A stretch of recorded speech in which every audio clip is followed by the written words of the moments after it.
오늘은 사도신경 시리즈의 마지막 시간입니다. 사도신경은 총 12개의 부분으로 구성되어 있다고 말씀드렸습니다. 전설에 의하면 예수님의 12 사도들이 사방으로 오순절 성령 강림 사건 이후에 사방으로 선교를 떠나기 전에 서로 같은 내용을 전하기 위해서 미리 한자리에 모여서 사도신경을 만들었다고 하는데, 그것은 역사적 사실이 아니라고 이미 말씀드렸습니다.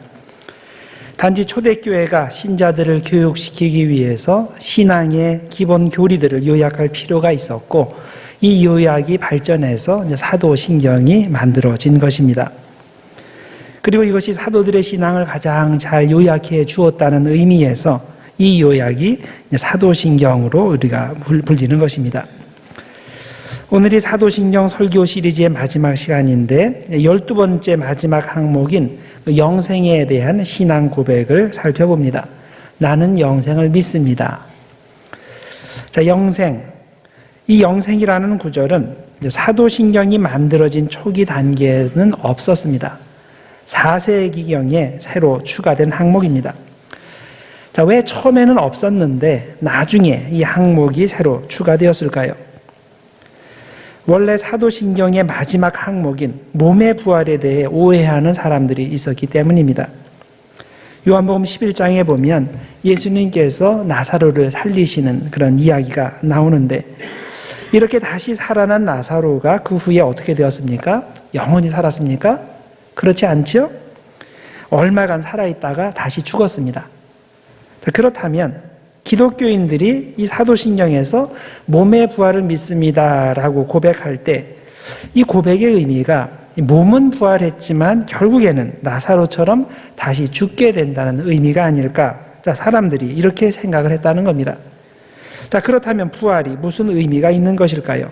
조금 다른 사람들보다 조금 더 오래 산다는 의미가 될 뿐입니까? 당시에 이렇게 몸의 부활에 대해 오해하는 사람들이 있었기 때문에 초대교회는 사도신경의 마지막에 영생이라는 항목을 추가한 것입니다. 부활한 사람은 다시 죽지 않고 영원히 천국에서 산다는 뜻입니다. 몸의 부활이 어떤 의미를 가지는가에 대해서는 제가 지난 시간에 고린도전서 15장을 통해서 자세히 설명드렸습니다. 몸이 부활한다고 할 때 이 몸은 육의 몸, 피지컬 바디가 아니라 영의 몸, 스피리추얼 바디이고, 이 영의 몸은 천국의 환경에 가장 적합한 몸, 영원히 살 수 있는 몸이라고 말씀드렸습니다. 영의 몸은 육의 몸과는 달리 천국에서 영원히 지속된다는 의미가 바로 이 영생을 믿습니다라는 고백에 담겨 있는 것입니다. 그래서 여러분은 이 영생을 믿습니다라는 고백이 몸의 부활을 믿습니다라는 고백의 연장이라고 보시면 됩니다. 그러나 이런 설명에도 여전히 한 가지 의문이 남습니다. 자, 왜 기독교 전통에서는 이 영생에 대한 고백을 사도신경의 12번째 항목으로 따로 떼어서 설명했을까 하는 것입니다. 그냥 11번째 몸의 부활과 함께 설명하지 않고서요. 자, 예를 들어서 13세기에 토마스 아퀴나스라는 유명한 철학자, 신학자가 있는데, 이 사람도 역시 이 사도신경을 설명을 할 때 이 12개로 구분해서 그렇게 마지막에 영생을 따로 떼어서 설명을 했습니다. 이게 기독교 전통입니다. 자, 왜 이런 기독교 전통이 생겨났을까요? 그 이유는 이 영생에 대한 믿음이 기독교인의 기본 삶의 방식을 결정해 주기 때문입니다. 즉, 기독교인은 원래의 고향인 천국을 바라보며 살기 때문에 마치 이 땅이 고향인 것처럼, 이 땅에 영원히 살 것처럼 사는 것이 아니라 이 땅에서 나그네 신분으로 산다는 겁니다. 히브리서 11장 13절 이하의 그 내용을 설명합니다. 이 사람들은, 즉 믿음의 선배들은 다 믿음을 따라 죽었으며 약속을 받지 못하였으되 그것들을 멀리서 보고 환영하며 또 땅에서는 외국인과 나그네임을 증언하였으니 그들이 이같이 말하는 것은 자기들이 본향 찾는 자임을 나타냄이라. 그들이 이제는 더 나은 본향을 사모하니 곧 하늘에 있는 것이라. 이러므로 하나님이 그들의 하나님이라 일컬음을 받으심을 부끄러워하지 아니하시고 그들을 위하여 한 성을 예비하셨느니라. 여기서 한 성, 천국을 얘기하는 거죠. 우리가 장례식 때 자주 듣는 이야기가 있습니다. 고인은 비록 이 땅에서 아프고 힘들고 그리고 고생하며 살았지만 예수 안에서 거듭난 사람이기 때문에 이제는 고통과 눈물이 없는 그런 영원한 천국에서 영원히 주님과 함께 살게 된다는 신앙 고백을 듣습니다. 그러니 유족들은 이 세상이 전부라고 생각하고 살지 말고, 그리고 또 그런 사람들처럼 지나치게 슬퍼하거나 절망하지 말고 천국의 소망을 굳게 붙잡고 살라는 권면을 듣습니다. 그렇습니다. 만일 천국이 없다면, 만일 영생이 없다면 기독교인들이 하나님의 의를 위해 고난받는 것이 무의미한 일이 될 것입니다. 그리고 그렇게 무의미하게 고난받고 있으니 기독교인처럼 불쌍한 사람이 세상에 없는 거겠죠. 그래서 사도 바울이 고린도전서 15장 19절에서 바로 그 내용을 이렇게 고백을 합니다. 만일 그리스도 안에서 우리가 바라는 것이 다만 이 세상의 삶뿐이면 모든 사람 가운데 우리가 더욱 불쌍한 자이리라, 이렇게 고백을 합니다. 기독교는 우리의 사는 것이 이 땅이 다가 아니고 반드시 영원한 천국이 있다고 가르칩니다. 그리고 이 가르침이 사도신경의 마지막 구절인 영생을 믿습니다라는 구절에 포함된 것입니다. 그런데 기독교가 가르치는 영생은 단순히 이런 미래적 사건에 국한되지 않습니다. 영생은 우리가 꼭 죽어서 가는 천국에서만 가능한 일이 아니라 현재 이 땅에 살면서도 가능한 일입니다. 아니, 제대로 된 기독교인이라면 모두가 이 땅에서 천국을 경험해야 하는 것입니다. 우리는 이것을 일명 실현된 종말론이라는 개념으로 설명을 합니다. 이미 트리니티 성경 공부를 하신 분들은 제가 무엇을 말씀드리는지를 아실 겁니다. 종말은 미래의 사건이기도 하지만 동시에 현재 이미 우리에게서 실현된 것이기도 합니다. 그리스도 안에 있는 사람은 현재 천국의 삶, 영생의 삶을 살고 있다는 것입니다. 누가복음 17장 20절과 21절에 그 내용이 나옵니다. 바리새인들이 하나님의 나라가 어느 때 임하니까 묻거늘 예수께서 대답하여 이르시되 하나님의 나라는 볼 수 있게 임하는 것이 아니요 또 여기 있다 저기 있다고도 못하리니 하나님의 나라는 너희 안에 있느니라. 자, 지금 현재 너희 안에 하나님의 나라, 종말이 있다는 겁니다. 예수님은 하나님의 나라, 천국이 이미 우리 안에 있다고, 들어와 있다고 말씀을 하시니까, 그러니까 미래의 천국만 바라보며 살지 말고 현재 이곳에 임한 천국에 참여하여 이곳에서부터 영생을 살라고 말씀하시는 겁니다. 보통 우리가 말하는 것은 예수 믿다가 종말을 맞이하면, 그리고 죽으면 천국에 가고 천국에 가면 그곳에서 죽지 않고 영원히 산다는 것인데, 그건 전체 스토리의 half, 절반일 뿐입니다. 나머지 반은 그 영생이 현재 우리 그리스도인들에게서 시작될 수 있다는 것입니다. 즉 영생은 미래의 일인 동시에 현재의 일인 것입니다. 그래서 영생에 대해서, 이 영생은 죽은 다음에만 얻을 수 있다고 오해를 해서 현재도 영생을 얻고 생명력 있는 삶을 살 수 있다는 걸 모르면 결국 자기만 손해인 겁니다.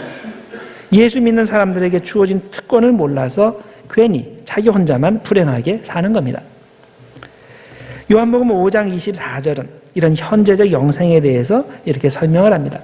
내가 진실로 진실로 너희에게 이르노니 내 말을 듣고 또 나 보내신 이를 믿는 자는 영생을 얻었고 심판에 이르지 아니하나니 사망에서 생명으로 옮겼느니라. 자, 여기에 보면 과거형으로 이것을 설명을 하죠. 예수 믿는 사람은 이미 영생을 얻었다. 예수 믿는 사람은 사망에서 생명으로 이미 옮겨졌다. 이렇게 과거형으로 설명을 합니다. 여러분은 현재 이 영생을 누리며 살고 계십니까? 여러분은 영생이 이미 이곳에서부터 시작된 것을 알고 계십니까? 영생은 죽어서 시작하는 것이 아니라 예수 믿는 현재 이곳에서부터 시작한다는 것을 명심하시기 바랍니다. 우리는 이것을 알아야 되는 거고 당연히 현재의 삶에서 이 영생을 누리며 살아야 되는 것입니다. 자, 여러분들의 삶을 돌아볼 때 어떻습니까? 이 영생을 현재 여러분들 삶 가운데 살고 계십니까? 아니면 영생과는 상관없는 그런 절망적인 삶, 희망 없는 삶을 살고 계십니까? 우리는 오늘 이 영생에 대한 말씀이 우리에게 뭘 가르치는지를 우리들이 똑바로 이해해야 됩니다. 요한복음 11장 25절과 26절에 보면 예수님께서 마르다, 절망하는 마르다에게 이렇게 말씀을 하셨습니다. 예수께서 이르시되 나는 부활이요 생명이니 나를 믿는 자는 죽어도 살겠고 무릇 살아서 나를 믿는 자는 영원히 죽지 아니하리니 이것을 내가 믿느냐. 이 말씀은 마르다가 예수님을 만나서 부활을 믿는다고 신앙 고백을 했을 때 예수님께서 그녀의 생각의 부족함을 교정해 주시는 내용입니다. 마르다는 우리 오빠가 죽었는데 이 죽은 오빠 나사로가 마지막 날에 모든 사람이 부활할 때 나도 부활해서 하늘나라에서 함께 만나게 될 것을 믿는다라고 이제 신앙 고백을 했는데 이 신앙 고백은 불완전한 것입니다. 왜냐하면 마르다는 부활에 대해서 반만 알고 있었기 때문입니다. 온전한 부활은 미래의 부활뿐만 아니라 현재의 부활도 포함한다는 것을 아직 알지 못했습니다. 그래서 예수님께서 말씀하시는 거죠. 나는 부활이다. 지금 부활이다. 그리고 지금 생명이다. 라고 현재형 동사를 사용해서 말씀해 주신 겁니다. 부활과 생명은 단순히 미래 얘기가 아니라 현재 내가 믿을 때 지금 이 자리에서 생명을 얻고 이 자리에서 부활의 삶을 살게 된다는 뜻입니다. 자, 그런 면에서 기독교 신앙은 현실에서의 도피를 조장하지 않습니다. 일찍이 칼 막스가 기독교를 이렇게 비판을 했죠. 종교는 민중의 아편이다. 그가 말하는 종교는 기독교를 말하는 거죠. 기독교는 민중의 아편이다. 자, 기독교는 사람들로 하여금 현실을 망각하게 하고 그리고 미래의 천국으로 도피하게 만들기 때문에 인간 사회에 절대 해가 된다. 자, 이렇게 비판을 했습니다. 그런데 그는 기독교를 오해하는 것입니다. 그러니까 설명하는 그런 기독교의 모습은 성서적인 것이 아닙니다. 성경에서는 그런 기독교를 가르치지 않습니다. 미래적 천국은 예수님의 가르치신 것의 반쪽에 불과합니다. 온전한 가르침은 예수님을 영접한 사람에게는 영생이 주어지는데 그 영생이 바로 지금부터 시작을 하고 죽어서 가는 그 천국에서 완성이 된다는 것입니다. 그래서 기독교의 부활과 영생은 이 세상과 동시에 저 세상을 함께 아우르는 포괄적인 비전이 되는 것입니다. 그러면 현재 이곳에서 시작하여서 육신의 죽음을 넘어서 천국에까지 이어지는 그 영생을 우리가 어떻게 얻을 수 있을까요? 바로 예수 믿고 예수 안에 살 때 그 영생을 얻을 수 있습니다. 고린도후서 5장 17절에 보면 우리가 잘 아는 말씀이 나옵니다. 그런즉 누구든지 그리스도 안에 있으면 새로운 피조물이라. 이전 것은 지나갔으니 보라 새 것이 되었도다. 여기에 두 가지 중요한 표현을 우리가 주목할 필요가 있습니다. 하나는 누구든지 그리스도 안에 있으면이라는 표현입니다. 이것은 현재 상태를 말합니다. 누구든지 현재 그리스도 안에 있으면, 즉 말로만 그리스도를 믿는 게 아니라 실제로 매일의 삶에서 그리스도 안에 있으면 새로운 존재가 된다는 것입니다. 또 하나 주목할 표현은 동사가 과거형 혹은 완료형이라는 점입니다. 새로운 피조물이라. 이전 것은 지나갔으니 보라 새 것이 되었도다. 앞으로 너희가 예수 잘 믿으면 그러면 죽어서 천국에 가서 그때 영생을 얻게 된다. 그게 아니라 지금 현재 예수 안에 있으면 그러면 이 영생을 얻고 영생 안에 살 수 있다는 겁니다. 자, 이것을 우리가 알아야 됩니다. 앞으로 천국에 가면 그렇게 될 거라는 말이 아니라 내가 예수 믿는 그 순간, 예수 안에 거하는 그 순간 새로운 피조물이 된 것이고 영생이 시작된 것입니다. 그런데 한 가지 문제가 있죠. 이게 잘 믿어지지 않는다는 그런 문제가 있습니다. 현재 예수 믿는 나 자신의 모습을 생각해 볼 때 안 그런 것 같이 보인다는 겁니다. 나의 모든 비밀을 아는 아내와 아이들이 내가 그렇다는 것을 인정을 안 해줄 거고, 또 내가 내 자신을 들여다볼 때 아직도 마음속에 더러운 것이 많고 생활도 지저분한 구석이 있는데 어떻게 내가 새로운 피조물이야? 내가 어떻게 이미 영생을 얻은 사람이야? 이렇게 의심이 됩니다. 우리는 분명히 알아야 됩니다. 우리가 구원을 얻고 영생을 얻는 것은 나 자신의 완벽한 때문이 아니라 예수님의 은혜 때문임을 알아야 됩니다. 나의 능력으로 안 되니까 예수님의 십자가의 은혜로 내가 영생을 얻게 되는 것입니다.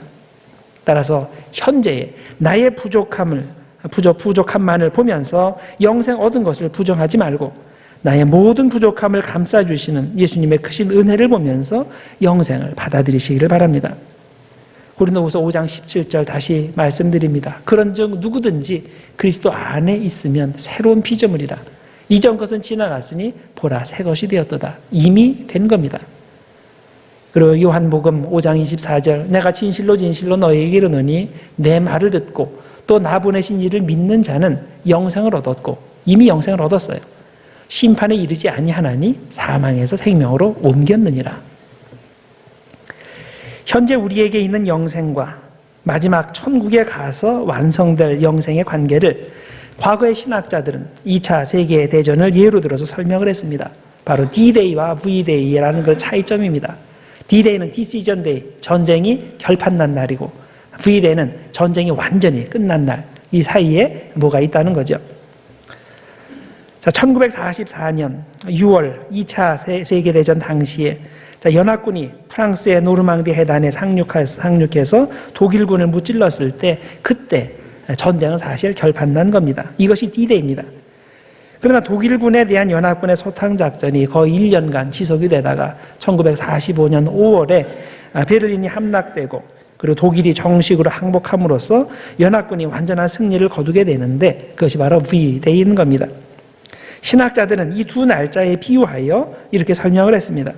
그리스도가 부활하셔서 사탄의 세력에 대해 결정적인 승리를 거둔 것이 D-Day이고 그리고 주님이 재림하여서 사탄의 세력을 완전히 멸망시키고 우리가 천국에서 영원한 또 완전한 영생을 경험하게 될 때 그날이 바로 V-Day가 된다는 겁니다.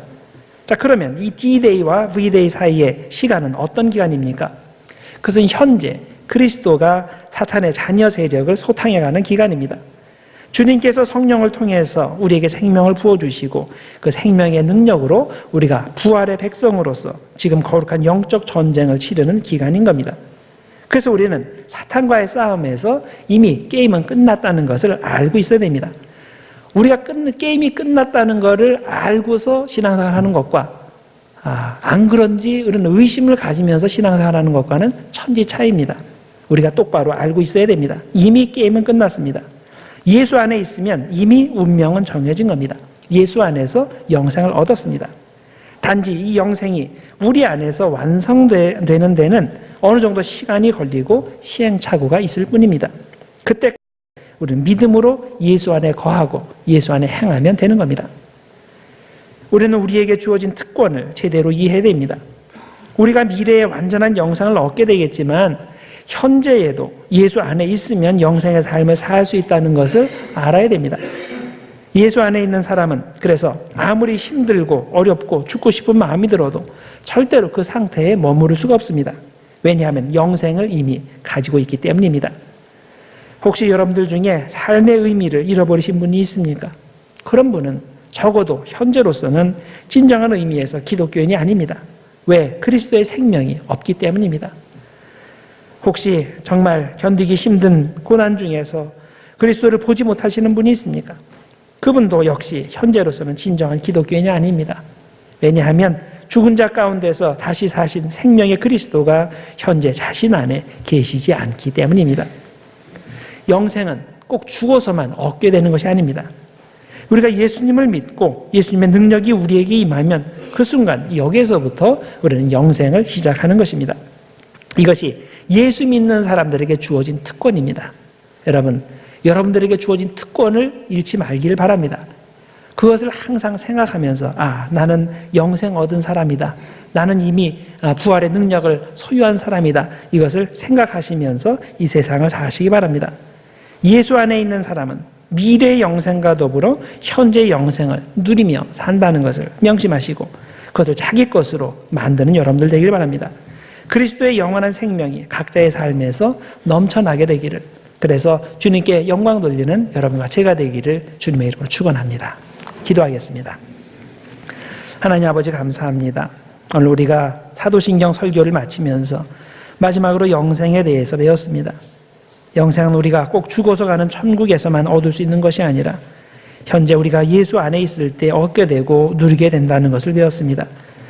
주님께서 우리에게 엄청난 특권을 주셨는데 우리가 그것을 모르고 지내지 않게 하시고 그 영생을 적극적으로 내 것으로 만들어서 이제부터 그리스도의 생명이 넘치는 삶을 살게 하여 주옵소서. 예수님의 이름으로 기도드렸나이다. 아멘.